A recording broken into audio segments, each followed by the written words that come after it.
Assalamu alaikum wa rahmatullahi wa barakatuh. Barkamu da sake kasancewa da ku a cikin ci gaban ƙayataccen labarinmu mai suna da Aure Na marubuciya Hauwa Salisu, wanda yake zuwa muku a tashar Farfajiya Hausa TV, tare da ni mai gabatar muku Momin Dija. Ku danna mana subscribe da alamar ƙararrawa domin sanar da ku da zarar mun ɗora sabon labari. A baya mun tsaya inda Hafsat ta je da ƙyar ta samu Malam Gardu ya amshi ki ɗinsa ya ce zai kai su gun 'yan babura ƙilan a samu mai sayansa. Mata jira da dawowa ba, Gardu ya zo da 25 kewayi da ƙyar ma aka siye sa hakan. Ba su da zaɓin da ya wuce amsar kuɗin suka yi masa godiya. Ga yarinyar da aka bata masifaffen kuka ne da ita, ta dame ta da kuka tun ɗazun ta rasa me za ta yi mata ta shiru, banda goyatan da ta yi. Wasa nan take Ahmadu ya lamushe kuɗinsa tas. A rana ɗaya ganin suna niyyar neman ƙari ya sa su yanke shawarar guduwa gida da shi haka nan. Kullum sai sojoji sun zo sun tsare su da tambayoyi, shi kam ya gaji. Gani ma yake tamkar wani abu ne. Kamar wani abu na can na faruwa da firitinsa, don haka ya haɗa kayansa ya nufi tasha da nufin zuwa sanar da neman firitinsa. Sai dai ashe duk wani motsinsa suna ankare da shi, kamar yadda Kaftin Ahmad ya faɗa musu. Yana zargin yaron dan bai manta kalaman yaron ba da suka je duba sa hospital. Yana zama cikin motar suka yi carab da shi, bai ankara ba ya fara jin saukar belt ɗin sojoji a jikinsa ta ko'ina. Suka wurga sa motarsu sai barak nasu gun Kaftin Ahmad. Sosai suka ba shi wahala kan ya faɗi inda ya ɓoye ma oga madam. Kun san soja ba imani. Da na ga anko sai da na zub da hawayen tausayi. Suna tare Mustapha, Mejo, Kaftin su Musa suka faɗa musu sun kawo sa, amma fa ya cika taurin kai. A zafafa Mejo ya ce ku yi masa tambayar masu taurin kai mana kuma. Mustapha da yake jin in ya je sai ya karya gayan ya mike fuska, mutum ya ce bari na ga gayansa. Well done, in ji Mejo. Yana gaba suna biya haɗin ɗakin da suka jefa ankul ɗin wanda ya gama fita hayyacinsa kwata-kwata. Cikin mugun takaici Mustapha ya binciko rigarsa sai ga ankul zaune gaban Mustapha. Zaro Ice Mustapha ya Yusuf, kai ne damar? Jin kamar ya san murya ya buɗe eyes ɗinsa da ƙyar ya ga Mustapha, kawai ya saki kuka ya rungume sai yana tuno abubuwan da suka faru bayan barinsa. Su Musa na sun ɓace kafin Kaftin Zaria waigo su ga alama na gida suka damƙo yau. Tunda ta shiga zauren gidan take jin faduwar gaba, tana jin kamar ta juya baya ta fasa shiga gidan. Kawai ta bi uwa duniya komi ta fanjama. Aminta da shawarar zuciyarta ya sa ta juyawa da zuma barin gidan, amma sai ta ji ta kasa fita ko motsi, jikinta ya kasa yi. Take ta ji kanta ya sara, ta yanke jiki ta faɗi. Daidai da fara baza tarkacen babban yaya zai fara ɗaukan fansa a hasashen shi yau ne ƙarshe. Ya ji ƙarar faɗuwa abu a cikin zauren don ɗakinsa na aiki a ciki yake. Yana fitowa ya ga mace kwance dafa da kanta, komai bai tambaya ba, ya san ita ce yake jira, dan ya fahimci abin da ya sa ta suma da komawa za ta yi. Kira ya kwaɗa sai ga 'yan mata uku, ya ce ku shiga da 'yar uwarku ciki, ya koma inda ya fito yana godiya ga Allah. Cikin tausayin halin da ya ganshi ya ja shi zuwa gun Mejo. Suna zuwa ya ce sa wanda na baka labari Yusuf ƙanin Amadu. Kawai ganin Mejo suka ya fiddo bindiga ya saita ankul zai harbe ransa ɓace. Ka yaƙuri banda shi a masu sa ta kuka, shi ɗin taimakon ta yi, sannan ya mai da bindigarsa. Ba ni labarin bayan bari na gida, in ji Mustapha. Cikin jin jiki ankul ya rubuta musu duk abin da ya faru zuwa guduwar Violet. Wata uwar ƙara Mejo ya saki ya miƙe. Me zuwa ya zo mu je yau ba sai gobe ba, sai Ahmad ya fiddo min huna. Ba ruwana da kowa komai ita kawai na sani, in ba haka ba ya saki harbi kowa zai gane kuransa. Ina ganin ya kamata ku koma garinku domin ku jira abin da Allah ya tsara zai faru ga wannan sai ku kama hanya, saboda na samu aike zan ƙara gaba zuwa dajin Falgore. Za mu yi gasar maharba ta duniya. Tunda maharbi ya fara magana jikinsu ya yi sanyi don ba ƙarya, zamansu da shi sun sami kulawa da kwanciyar hankali. Baba ya dube su ya nisa ya ce da fara godiya zan fara yi ma kan halaccin da kai mana, amma da za ka yi da ka amince da nan ka bar mu dan nan zai fi kwanciya hankali gare mu. Mama shi ma Albi ya yi abin da ya sa ni ce ku tashi saboda hatsarin dajin zamana da ku ya sa ku ga kamar dajin na da lafiya. Sannan a hange na can ne yaran ku za su dosa duk sanda hankalinsu ya dawo gida. Da ƙyar ya samu suka amince ya ba su magunguna da kuɗi masu tsoka suka yi bankwana da shi. Suna kuka yana ba su hakuri ya kawo su har wani ƙauye da ke makwabtaka da dajinsa. Ya sa su motar Zaria ya juya. Su duka hudun suka nufi motar hankali tashe rai ɓace kowa yana tunanin hukuncin da zai yanke ma Amadu idan ya gan shi. Kaftin Ahmad da suka ɗaure ma kwakwalwa da kai ya ja ya tsaya shi fa ba zai bi su ba tun da yana da makwancinsa a kes ɗinsu. Shi ma Mejo da ya manta matsalar kaftin ɗin ya dube sa ya san ba zai musa ba ya ce ka kula da nan ya ja motar suka bar barak ɗin a tsiyace. Ankul yanzu sarai ya fahimci komi. Ya Suleiman ne yayan Habib ɗin Firit lallai akwai maza gabansa. Tunda suka shawo kwana suke hango mutane suna ihu ko kawo ɗauki ga yaƙi da ya cika unguwar mutane na ta gudu. Hafsa ce ta fara ankara da abin da ya faru wuta ce take ci a gidajen unguwar wanda kowa ke ta kashe ta gidansa. Gidansu ta anguwa ta katangan sun zube baki kirin da su alamar wutar ta ci ta cinye komi na gidan. Ihu suka saka duka inna ta kai ma Amadu duka kai don ubanka ka zama namiji ga wata masifar can. Cikin jin zokin zuciyarsa ya kalli gidan. Ai kafin mai nafef din ya daidaita tsayuwarsa Amadu ya jire da gudu ya nufi gidansa wanda ya gama zama kango. Waɗanda suka hankala da shi suka rike sai ya dage iyakar ƙarfinsa ya saki ihu gidansa wuta. Tunda ta farka ta ganta kwance kusa da wata farar dattijuwa tana ta tofa mata addu'a. A hankali ta rashi zaune. Tsohuwar na mata ta jawo wani kofin silba cike da madarar raƙuma. Ta ce maza ki shanye. Ita dai da ido take bin matar sak fuskan mahaifinta. Ganin hakan ya sa ta kuka. Cikin matuƙar so da ƙaunar jinin ɗanta kuma autanta ta ci gaba da lallashin Ruwailat. Zuwa dare gidan ya cika fal da danginsu. Aka buƙaci Ruwailat ta yi bayanin rayuwarta da iyayenta ta kwashe labarinta ta basu, wanda wani daman sun ji sa ga Mustapha. Wan kowa ya ɓaci gun da suka ji mukuntar da Amadu ya yi mata. Ƙarshe suka yanke shawarar za ta zauna gun kaka zuwa sanda buƙatar zuwa gun iyayenta ta taso. Cikin kwana biyu Ruwailat ta tabbatar da cewa ba daga karamin family mahaifinta ya fito ba. Ta yi shar da ita hankalinta kwanci take rayuwa a gaban kakarta kowa buƙatar sa yayi me take so ya yi mata. Ba ta ƙasa a gwiwa ta ci gaba da karatunta ba tare da wasu wahala ba. Dan baba ƙarami shine DP na jami'ar Adamawa. Ganin ba sarki sai Allah ya sa su Amadu suka tarkata suka koma gidan inna da sama.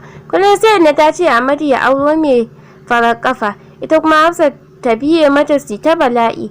Amadu na gefe na tunano Salihan matarsa mai kawaici da kunya ba kamar Hafsat ba yar tijara da masifa ba. Ga yarinyarsa da masifar kuka ta kanta ta zame masa jidali. Komin ya tsaya masa inna ce ke ci da su ta kuma kama musu gori. Sauri yake ya je kum abokinsa Gardi ya samu dan wani abu yau ya huta da gorin inna. Halinsa ko ce dubu ce ta cika ya iske Hafsat da Gardi tsirara suna masha su ba ji ba gani. Uban ihu ya saka ya ranumo Hafsat ya shaƙe yana jin ɗaci a zuciyarsa. Matarsa da amininsa ke cin amanarsa. Sosai ya shaƙe ta wanda idanunta suka fito tamkar za ta sheƙa lahira. Gardi da ya kula Amadu zai kisan kai a shagon sai ta maza ya bangaje sa. Cikin ɗacin rai Amadu ya buɗe baki wallahi ba zan yadda ba. Hafsat ki je gidanku.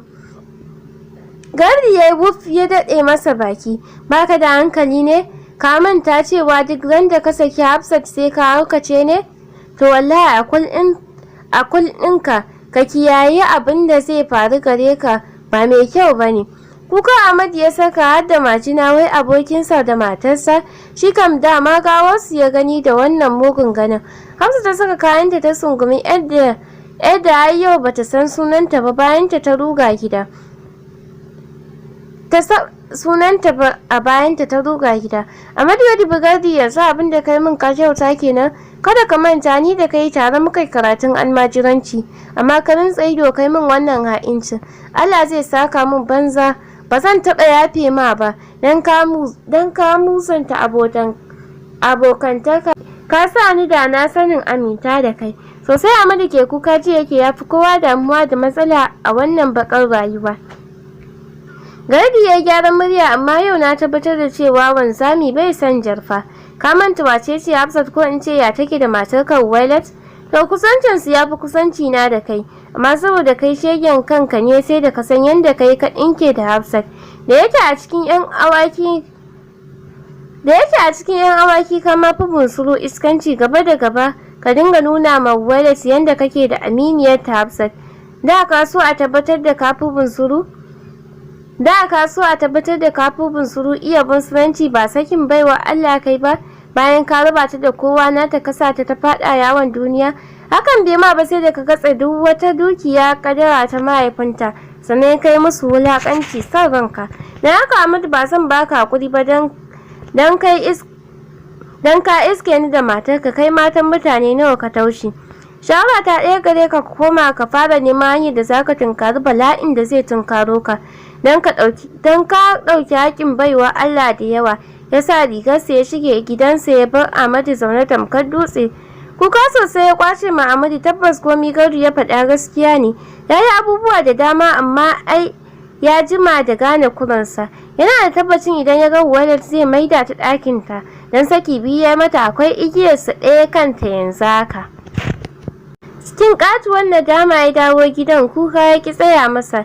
Ya iske inna na ta bala'in ta gaji da ci da katuwar banza, ta maji da yaronta da shegiyar diyarsa da tana da tabbacin shari aka yi masa, kila ma da haɗin bakin Hafsat ciki.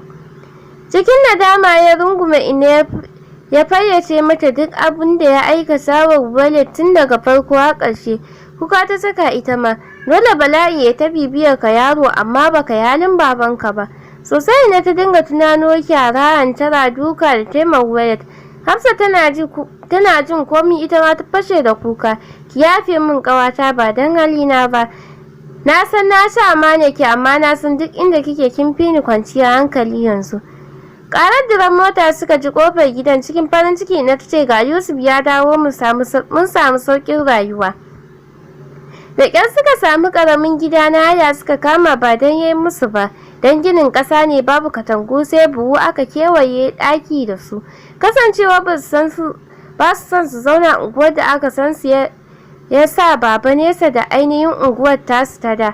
Sauran 'yan canjin ba zai ci gaba da sai da goronsa. Malam na jinyar Abba, mama ta fara dama kokon safi. Yau ya kamata ta kira kaftin ya san inda take. Ta san ya shiga damuwa sosai akan rasa wayar ta kwana barkatai da yayi. Ta jima tana ringin kana ya dauka. Kaftin kwance yake sai gashi tsaye. Princess kina ina?